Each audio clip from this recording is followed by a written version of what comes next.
You two are the queen and king of LinkedIn. No. You are. Try guys. again. Try again. No, seriously. This. Keep this in. Genuinely, king and queen of Embarrassing a little LinkedIn. bit. And Peter, I want to start with a question because I saw you write something on LinkedIn about Marlene and I thought it was beautiful. You're like, Marlene is like, you know, the order to my chaos. You know, she compliments me in a way that's just so great. And co-founder breakups are one of the leading causes of startup failure. So how do you maintain a good relationship as co-founders? Because you've exited a company and now you're starting another one again. So you must quite like each other. I should preface all the nice things that are written about Marlene is actually AI. Wasn't me. But yeah, I mean, so I've tried building things by myself, you know, loads of times, let's say university or, you know, the graduate guy in the early days. And I think you need that sparring partner. Like the relationship of a co-founder is so different to any other one that you have in your life. And I think it has to develop organically. The more you try and like put an idea of, you know, this is okay, so we're going to do it in this way, and we're going to meet in this way, we're going to have conversations this way. And it's like an intuitive understanding of like what each other's thresholds for putting up with each other is, basically. And ultimately, like, well, I wrote like that post, and I will always say to anyone, like, I'm the guy that like dreams up big things and like believes that sort of anything is possible and tries to make other people believe in that. And then Marlene actually makes all of that realistic and practical. And, like, Degenerates. That's beautiful. yes. Yeah, and even just like when we met, it's like from the get-go, it was an emotional intelligence. We were both in the shitter. Even on the outside, probably people look at Marley and, oh, they're doing really well. UCL grads, you know, SE, whatever, building their own business. But we were both very lost at the time when we found each other. And so we both just, reneged on that and just really got stuck into building something that we didn't know what it would become. But what it is now is that genuinely, crazy. like, when I'm doing sales pitches, I'm like, what am I even saying? Like, What am I even doing here? I'm like, wow. That's great. I agree. I think I had a previous co-founder and I really didn't get along with him for multiple reasons. And then because I had met Peter through the Graduate Guide podcast at the time, and I'd known him for multiple months already, I just kind of had so much more confidence in us being able to build something and it being a better pairing, because I'm very critical of things and probably overthink everything way too much. So I need someone on my side who doesn't overthink. And if you have two overthinkers, you're just stuck and you don't know how to move forward. And I needed someone who was like opening my mind up to different ways of being and thinking. And it helped me a lot to be less perfectionist and just move on with stuff and learn from Peter that the most important thing is that you just meet people and get going. It's really nice how organic this has been. It's like you can't predict how you're going to meet people and things like that. But you two are quite different. You're not maybe the typical friendship. Oh, unless you are. I don't know. No, Yeah. probably wouldn't be friends in real life. No. I mean, we wouldn't have, there would be no situation which remember like Marlene doesn't drink, so Not like, at the pub. And you're not at wherever Marlene hangs. Yeah. I have very few like male friends. I have nothing against men, but I just love hanging out with women. I'm into girly stuff outside of work. And But Peter could be into girly stuff. yeah, he could be, but like, I mean, I'm joking. two sisters, Oh, girlfriends. fair. no, you know, I think like, I have that side to me. it's just more that like in real life, like a lot of people, they don't understand, okay, like how did you guys meet and how did this happen? But I think, and that's why I love actually the way we met, because it was through a project. So the Graduate Guide, I was still at university, Peter was working at a different startup, and we just did this podcast together here and there. So we met in a semi-professional context, actually, where it's not too serious, but you're also not just friends hanging out. You get an idea of the other person's morale and their work ethic a little bit, at least. Well, I think it's beyond like your question of how did you guys know each other from the beginning, that there was some kind of co-founder relationship. The pitch that I put out into the world that Marlene took me up on was just like made no sense and wasn't really coherent. It was just like, Marlene, yes. I'm going to help people do a podcast. I won't be there. I would be in the country quite often. And I didn't know how I'm going to fund it, but it will happen. And Marlene was like, yeah, sick. I'm on a great mission. And we got on, and to be fair, loads of people ended up applying. Marlene was like the only one who really took it into a stride and yeah, I think that was a real first initial perspective. It was like, Last one standing. Yeah. like clearly very capable because of that education, what she'd done, but also just had that size with it. Oh, maybe I could do that. And I think I always, from the beginning, really admired Peter for abilities that I didn't really have as much. He was so comfortable reaching out to people, getting to know different people. And I just thought, okay, as a young person wanting to build anything, you need other people that have done it before around you and that support network. And I was like, okay, wow, Peter's really great with this. And doesn't really matter where we're going to take this business. The more people we know that back our idea, even when it comes to raising investment, everything is so relationship based. And I always knew Peter was really great at relationships, including our co-founder relationship. Yeah. So take me through the journey of, so you had this project that you said, hey, I want to produce people's podcasts. Take us through that time till now. What's been the journey?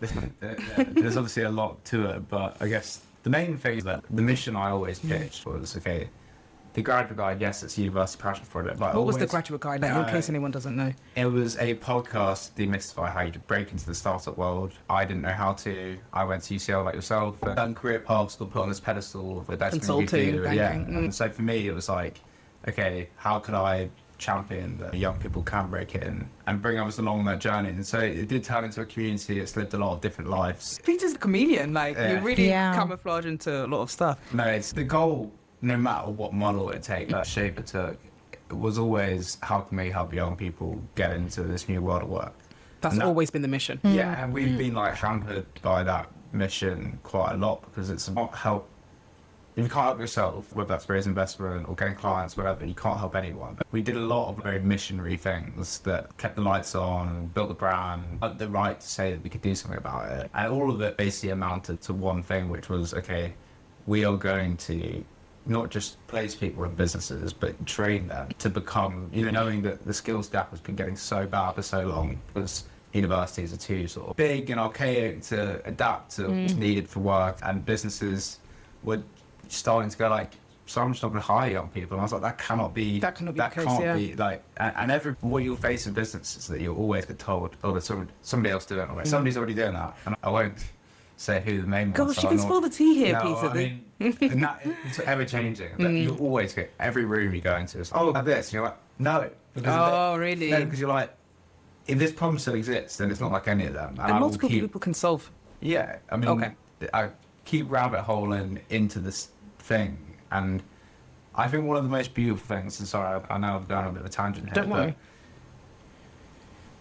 One of the best feelings in entrepreneurship, the thing that keeps me addicted, and I think mine probably the same, you can feel like you've tried everything and pushed it to one point, and then like all of a sudden you get this glimpse that you found where another company reached product market fit, started scaling, and then they just completely forgot about this. Why they And in that little breadcrumb is the potential to build a massive business that solves that problem and more, right? And I think that's kind of been our journey. It's like, keep going. And okay, yes, community, yes, recruitment, yes, upskilling. But now I'll let Marlene maybe explain what we do today. But it's just the evolution. It's just been crazy. And that's just down to a relentless belief that there is still a problem to solve and that the market has told us what to build. Yeah. And I think with the graduate guide, we were always in this awkward position that we didn't really know what type of business we wanted to build, but we were already always speaking to clients. So for example, Peter had the chief people officer of Newton Consulting on the company, and we were like, oh, maybe we can do something for employer branding with them.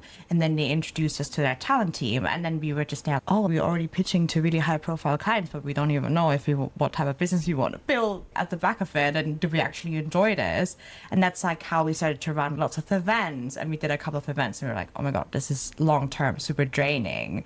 And events, if you run an event every single month and you have to invest lots of effort into it, it's just it's a lot of work. It's a lot of work. And the same thing with, we had a paid startup community where we got 100 subscribers in a month. Did you? And then, it was so quick. We got a lot of interest, and even people buying annual memberships for £150.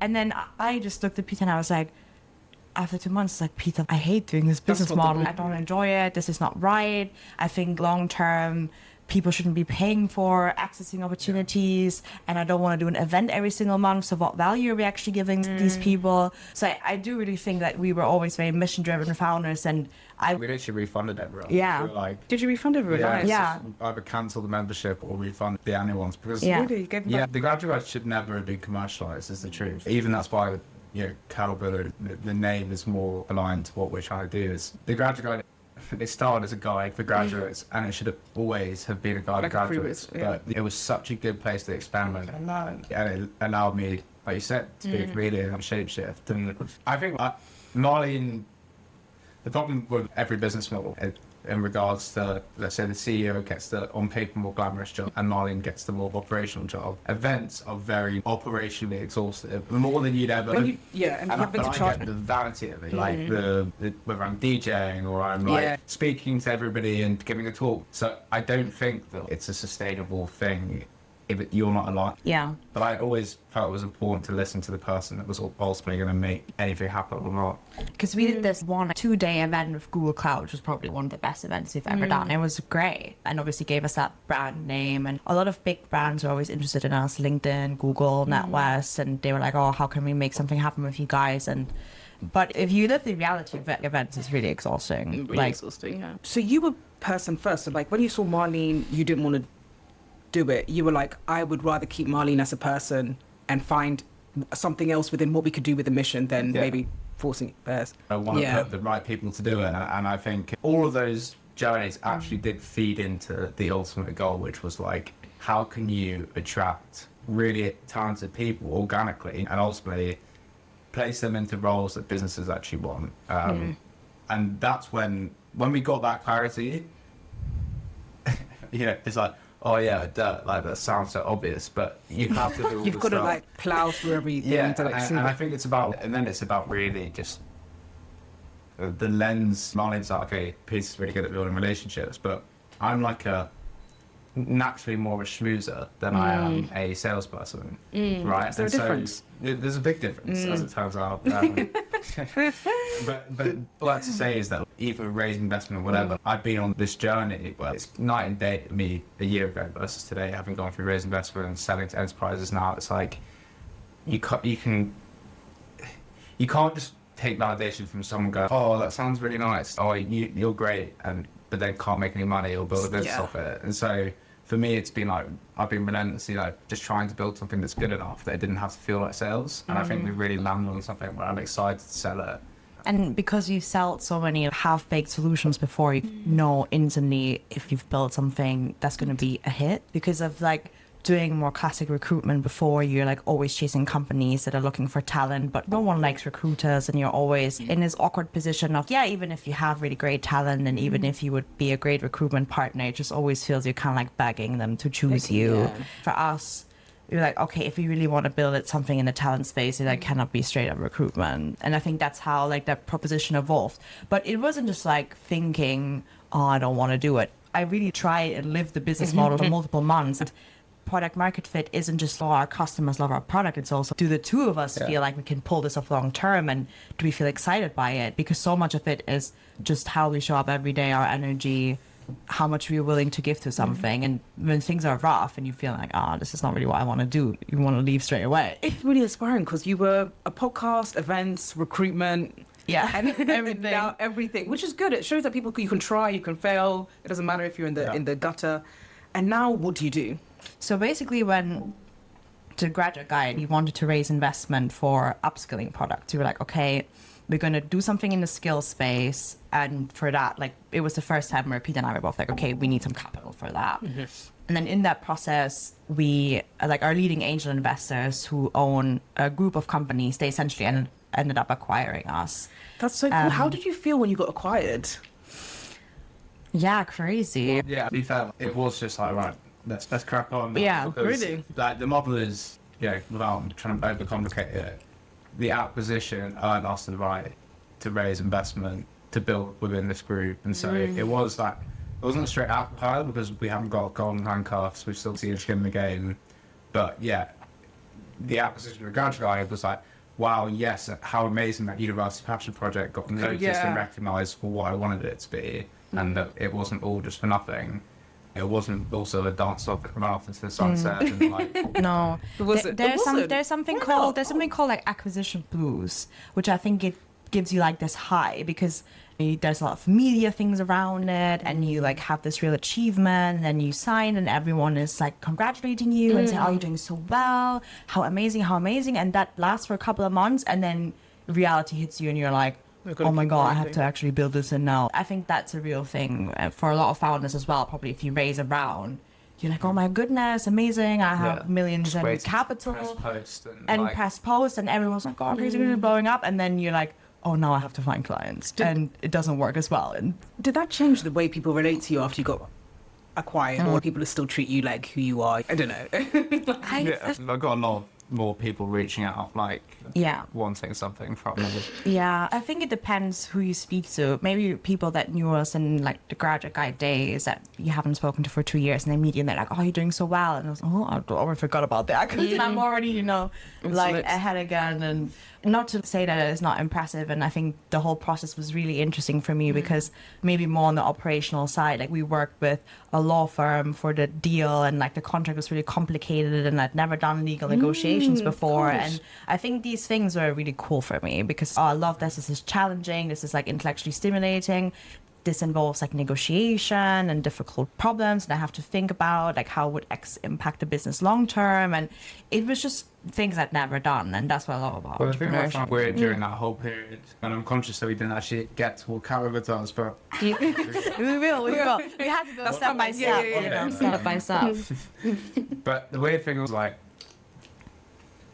so at the time I was living with consultants and bankers and lawyers, and they would come back from these however long days, and even though they were very managed, they would work really hard, and you're like, oh, and some days it's so mentally taxing, the whole thing that we went through. Yeah. You Yeah. wouldn't actually be doing that many on the ground full hours.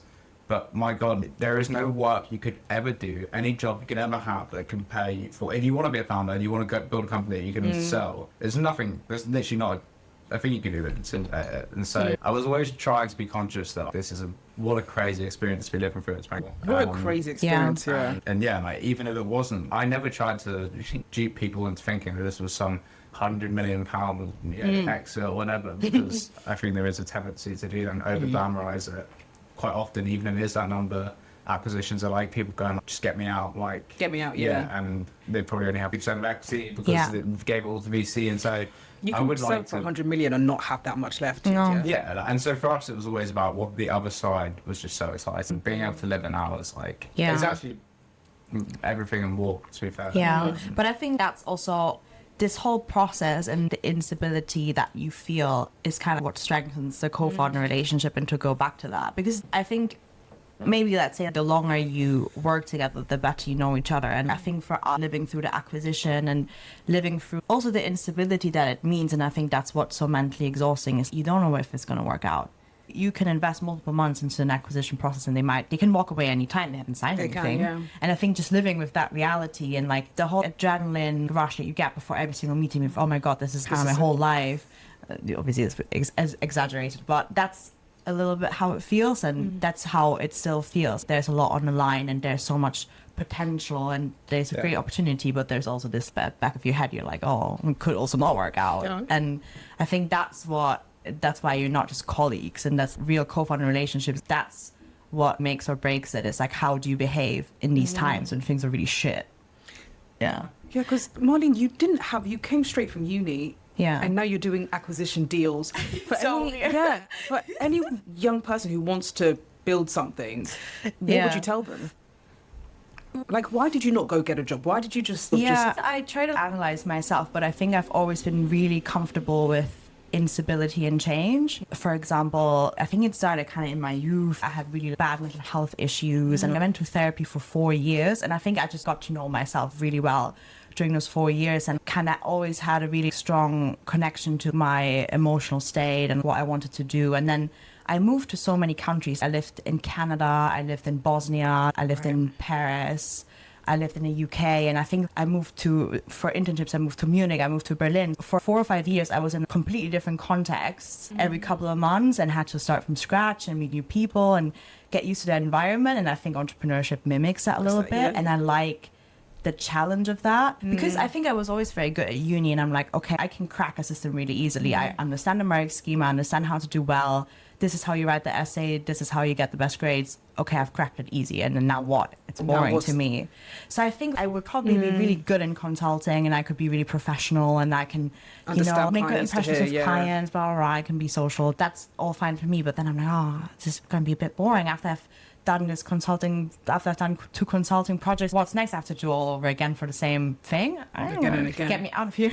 Yeah. And I think maybe it's also because I have ADHD. I need something new to stimulate my brain, and I think that's what always enticed me is, you don't know what's going to happen next, and you need to teach this yourself from scratch. Someone tells you where to go and what to do. I would also add on to what Marlene is a founder, is that she's massively mission driven. Like you can tell she is gonna, I've no doubt she's gonna have one of the biggest female investment only funds in the world.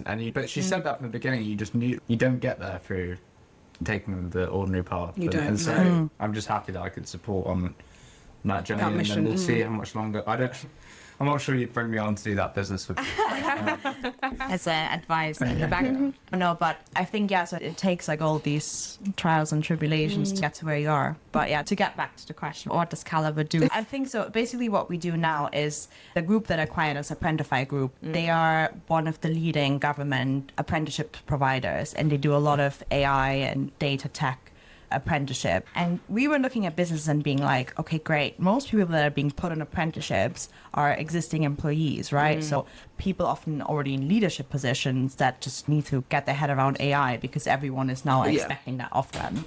But these apprenticeships, often it depends, you can take an intense short course, but if you do it properly, it takes multiple months to complete. Plus you're still doing your full-time job, that's not your main thing. We were like, okay, to have an actual impact of AI in an organization, people need to be restructuring their workflows. And that's what all the studies say, right? If not the restructure workflows, what does it even mean to start again? Okay, but basically imagine how most organizations currently use AI. It's just everyone is using it completely disjointly as a little bit of a productivity booster. You're like, I can't be asked, write this email, chunk it into ChatGPT or Claude. Perfect, it's writing it for me. You've no clue what you're doing with the rest of your time. So you're not actually looking at, as an organization, especially very service-led organizations, of, okay, if we have a top-down strategy with proper governance and proper agent models laid into our work, how much of that time could we actually save, and what are we doing with that extra time now left over? And I think that companies aren't thinking creatively enough around these processes. And there's this weird relationship where everyone on the board of companies is pressing for AI. We need to implement AI. We need to push for that. And I'm like, okay, this is going to be like a long-term process where you have to look at what's even possible. What's your current work looking like? What could you automate with that? Where is it just hype stuff where things is going to damage that? And we were like, oh, there's so much potential to come in and have actual proper people work with companies on that journey together. And that's what we're building in line with Apprentify. So they're basically upskilling existing people, putting them on apprenticeship short courses, and we are basically training AI specialists to then work with companies long time on their transformation. And that's typically rebuilding their workflow, seeing how things are done now, seeing where there are inefficiencies, seeing where AI can come in to replace and assist with stuff, but also getting people on board to use AI tools properly. That challenge that a lot of organizations face, because people are just like, oh, I'm going to get fired and I don't want to use this new tech. They're very stuck up with the ways of doing stuff. And then also the third thing is that a lot of organizations don't have the data ready to actually feed into AI models. So it's very fragmented, sitting all over the place. So there's so many specialisms where you probably need distinct roles for people to come in and just work on that full time to see any real impact with it. Yeah, the other side of it is that, and why we're doing it, and see the opportunities. There's such a poor supply of these roles at the moment. At the moment, you'd either go to a massive management consultancy company, pay them millions of pounds, and they'd tell you what you could do to adopt AI, and then there'd be no foot soldiers to pull it off. Or you could try and recruit the roles to do this yourself. Very hard as well, But incredibly expensive, very hard to attract. And for us, we're all about creating that new supply chain. So there's lots of people that are so nearly there or haven't even opened their mind up to it yet because it's so novel and new. And our job is about finding great people, and then also as we go through over time, developing that new supply chain of roles that are going to be integral to the future of work. And what sort of roles are there? What should people be upskilling in? So they sound more technical than I think they actually are in practice, or how you could get there, right? So, for example, as a workflow solutions architect, your hunch would be that they're going to be very technical, software engineer background, maybe an operational person who's been working in that already. And well, that's all well and true. But let's say you're working in an analyst role or management consulting, you might have a great business acumen and understand where the business needs efficiency improvement. And they might be vibe coding, and they might be doing some technical things on the other side.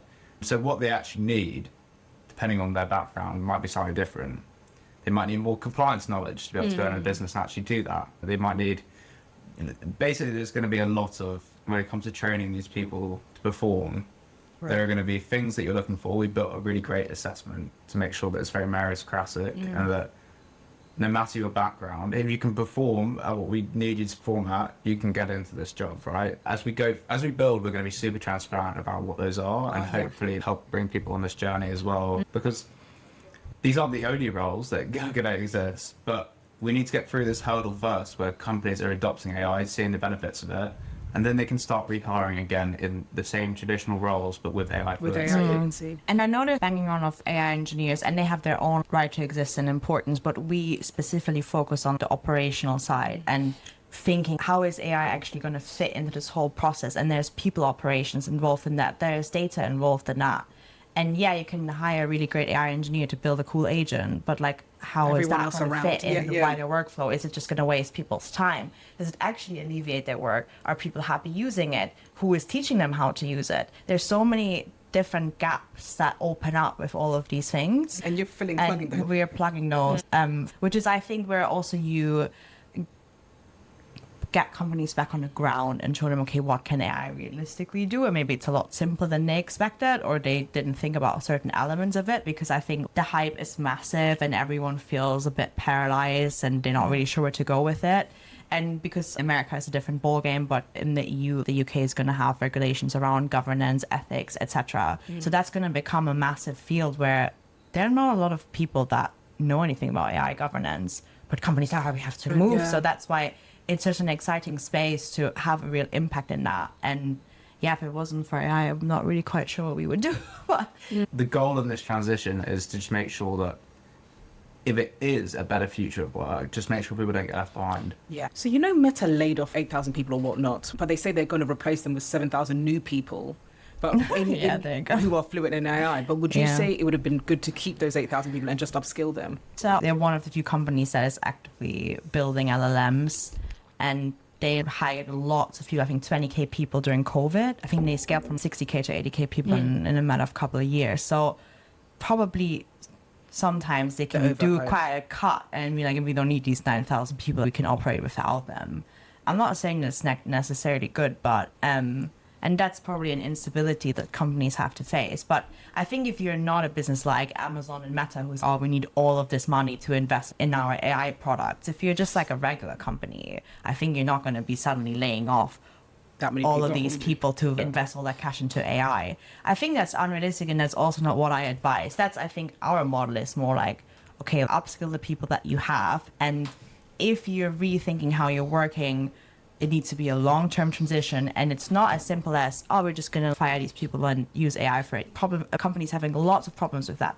IBM is rehiring graduates again because it didn't work. Duolingo had massive problems with their AI layoffs. Klarna had big problems. They're all silently rehiring engineers because they were big cuts to them. So what went wrong there? I saw this Duolingo thing that he realized he was wrong about cutting. Yeah, because, I mean... My understanding of it is, like for our solution as well, it's not for tech companies because they're already very much at the frontier of tech. And so really, like, my understanding of who they would have laid off in Meta is the ones that would have been more difficult to reskill or upskill to meet the necessities of technical capabilities they need to build what they want to build. That leaves a lot of opportunities in other industries, like, let's say, hospitality, insurance, financial services. There's so much improvement that can be done and so big a role you could play. And that's what you're going for. Yeah, it's what we're going for, but it's also what people should be looking at in terms of industries. It's like, how can I take my AI native skill sets and bring them to an industry where they'll be mesmerized and you'll see your progression like accelerate because you can do what people can't do in a company. Oh, wow. Yeah, I think there needs to be a lot of education on businesses to be able to even see and assess these people, but there's absolutely no harm in trying to do it anyway. But yeah, I mean, I just don't like, you can get really caught up in the headline and sort of, oh, it matters getting rid of certain parts of people and they're doing so well, what are other companies going to be doing in this economy? It's not like that. It's not that simple. And a lot of companies are using AI as an excuse to lay off people. But it's actually not. They've just overhired. It's only 1%, I think, of layoffs can be actually retraced to AI, which is basically nothing. It's because of different business priorities, poor economic climate, restructuring, and they just say that to also appease their board because that's what they want to hear. The board wants to hear, oh, we're being really innovative with AI and look at us being so efficient and cutting all these But you people. just didn't have a good business model. Yeah, that's what it... Yeah. There will be more layouts. There will be, AI, yeah. Oh, do you but, think? Yeah, there will be. We've not really even hit it. It will get worse, but it will get better after. Yeah. Peter said it here first. No, But I always think that young people have the least to be afraid of because we're all digital native. If anyone can learn AI super should be us, quickly, yeah. it's going to be you. It's not young people, it's the people People that who have want already to. graduated and are like, were promised a job because they got a good degree and whatever, and it's just not that simple anymore. And yeah, they're economically not being able to participate or accumulate wealth, and I think it's my generation really. Though. Do you still... Is it good that you went to uni? You say people are saying degrees are becoming worthless now. Do you still think I would advise my child to go to uni if they had to? Yeah, 100%. So it's not a better alternative. I think university isn't just about getting a degree. Maybe, obviously, I come from a different cultural background as well, where you're not going anywhere without a degree. It's kind of still what it is. Even if you need a master's. Really? You just have a bachelor's, you know one. Because got a German friend who needed a PhD for his law. Nah, And I was there like, you go. why did you need that much training? It's a lot more traditional than the UK. That's what I love about the UK. You can study classics and work in investment banking. That would never be possible in Germany. People would look at you like, what the heck are you doing? You don't know anything about numbers. It's way more can learn, traditional. yeah. But they don't have this attitude, really. They're like, oh, you decided to do sociology at university. That's your own fault that you don't have a job now. What do you think that was going to be useful for? So you get very reduced to the degree that you do, and it kind of dictates your intelligence. It's like, oh, it was really easy to get into that degree, and your exams must have been really easy as well. In the UK, it's a lot more about the type of university you've went to. So that's what people associate. Because that's how I see it, right? Okay, if you've been to Oxbridge or Russell Group, then people think you're smart. It doesn't matter if you studied classics or mathematics. People think you're smart because you went to that uni. But in Germany, it'd be what you actually studied. Because we don't have that type of we don't have class not as such a big thing, and here it's very different to me. So if I was in the UK, I'd be like, it's worth going to a good university because all university costs the same amount of money, right? It might as well be worth to go to university where you know you're going to meet cool people that want your career, right? Even if you're not, you want to be an entrepreneur, I think entrepreneurship is all about being exposed to problems and inefficiencies, and you can't do that at school, or like if you just go into a job, you're not going to get that same thing. And I just think at university, it's that exposure point. For me, it was getting to live in London, and I would do it. Yeah. But also a lot of, if you look at statistics, a lot of businesses come out of universities and they're founded by university graduates. And real innovation, that we need them in fields where you need degrees. We need them in medicine, we need them in pharma, we need them in biosciences. And that's why I hate this message of, oh, if you're 18, like just start a business. Just drop out of the business. I'm like, in what? We don't need 100 marketing agencies. And that's the same ideas that people have, because that's what 18-year-olds can realistically do probably. And I'm like, yeah, so we need to push, if we want to push for real innovation as a country, you need to educate people in physics and chemistry and biosciences and mathematics so that they can innovate in actual quantitatively difficult areas that I have been about. There's a lot of people out of equilibrium with their innate curiosity. Yeah. Like, the schooling system is kind of broken in that way. Because it's interesting, like, I've seen little kids using AI now, and it's like insane what their brains do with it. Like, that curiosity. But then I do feel like when you get to school, it's like how they treat my homework, or like whatever. And so the whole thing needs to be rewired with AI, I think. Yeah. I think for AI companies, it's so interesting because like a lot of top AI companies look for frontier engineers that have a PhD And that not used to be not such a big thing as a software engineer. You could have just had a bachelor and then be very good at coding, but even that is changing. And I don't know, I think I'm always wondering how it's going to be in the future, because I think AI is making knowledge really accessible and we can all optimize our CV and cover letters. Maybe it's going to matter even more where you went to university. Because everyone can. Yeah, because it's a filter. Because like if everyone can, because if everyone can write the same CV and application, you're going to care even more about personal references, recommendations, because that's going to become more important, more human filters. If everything else gets standardized and everyone else can access the same knowledge, what reference points do people have that you're actually good? Yeah. Would you have done it again, though? I would have done, just because I thought Friends was really great. Yeah. The TV show, yeah. Meeting people, that's joke. But just meeting people I thought was really good, but not for anything else. Yeah, but I think people underestimate the connections that they have through that. Because imagine in 20 years' time. You two connected without being at the same kind of. But then you wouldn't have connected maybe if you both weren't at uni. Yeah, exactly. Well, a graduate wouldn't have existed. I wouldn't have hired Marlene. You probably wouldn't have kept doing it as a student during that time. No, it's harder. Yeah, because when you're a student, you can not make income. And True, it's okay. and it's fine. Yeah, it's socially fine as well. Yeah. That's why if you really want to build a business, just do a degree and do it at the same time. You've done your time. Pick an easy degree like history. Spend another. Yeah. But I think it's challenging for young people, and you get a lot of mixed messages even from successful founders who are like, going to university is crap. And I'm like, statistically, that's just inaccurate. It's not true, yeah. And if that's what we deem as true, we can always look at anecdotes and of people that dropped out of university and build insane companies. I'm like, yeah, but like, how many people actually make that happen? Because people talk about Steve Jobs, but Steve Jobs still sent his kids to uni, but he was like, don't buy, dropped out. But I think it's not. I think it's actually very harmful, because I believe education is something that we've thought for really long, and it's not a given, and it's something that only exists like accessible universities and educating the wider public. It used to be an incredibly elitist thing, and then most people didn't even have the opportunity to go to something like that. And I wouldn't like. There are many problems with that, but you don't have to demonize it that much, Brilliant. And what would you tell someone listening right now, to round it off, who wants to build something and they're sitting on their idea?